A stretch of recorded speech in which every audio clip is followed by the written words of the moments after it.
ನಮಸ್ಕಾರ ಸ್ನೇಹಿತರೆ, ಇತ್ತೀಚೆಗೆ ಮುಂಬೈ ಹೈಕೋರ್ಟ್ ನೀಡಿದ ತೀರ್ಪಿನ ಬಗ್ಗೆ ಕೇಳಿದ್ರೆ ನಿಮಗೆ ಆಶ್ಚರ್ಯ ಆಗಬಹುದು.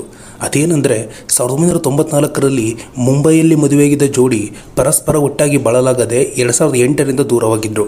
ಗಂಡ ಅಮೆರಿಕದಲ್ಲಿ ಉದ್ಯೋಗಿಯಾಗಿದ್ದರೆ ಹೆಂಡತಿ ಮುಂಬೈಯಲ್ಲಿ ತನ್ನ ತಾಯಿ ಮನೆಯಲ್ಲಿ ವಾಸವಾಗಿದ್ಲು. ಗಂಡನ ಕಿರುಕುಳಕ್ಕೆ ಬೇಸತ್ತ ಹೆಂಡತಿ ಗಂಡನ ವಿರುದ್ಧ ಕೇಸ್ ಹಾಕ್ತಾಳೆ.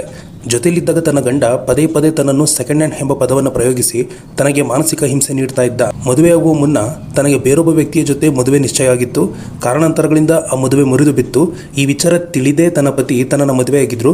ಆದರೂ ಪದೇ ಪದೇ ಸೆಕೆಂಡ್ ಹ್ಯಾಂಡ್ ಎಂಬ ಪದದ ಮೂಲಕ ತನ್ನನ್ನು ಹೊಡೆಯುತ್ತಿದ್ದರು ಮತ್ತು ಅವ್ಯಾಚ ಶಬ್ದಗಳಿಂದ ನಿಂದಿಸುತ್ತಿದ್ದರು ಎಂದು ಕಂಪ್ಲೇಂಟ್ ಕೊಡ್ತಾಳೆ. ವಿಚಾರಣೆ ನಡೆಸಿದ ಕೋರ್ಟ್ ಈ ರೀತಿ ಹೆಂಡತಿಗೆ ಕಿರುಕುಳ, ಮಾನಸಿಕ ಹಿಂಸೆ, ಅವಮಾನ ಮಾಡಿದ್ದಕ್ಕೆ ಪತಿಗೆ 3 ಕೋಟಿ ರು ದಂಡ ಹಾಗೂ ಪ್ರತಿ ತಿಂಗಳು 1.5 ಲಕ್ಷದಷ್ಟು ಹಣವನ್ನ ಪತ್ನಿಗೆ ಜೀವನಾಂಶ ರೂಪದಲ್ಲಿ ನೀಡಬೇಕು ಎಂದು ಕೋರ್ಟ್ ತೀರ್ಪು ನೀಡಿದೆ. ಈ ಸುದ್ದಿ ಹಿಂದೂಸ್ತಾನ್ ಟೈಮ್ಸ್ ಪತ್ರಿಕೆಯಲ್ಲಿ ಪ್ರಕಟವಾಗಿದೆ.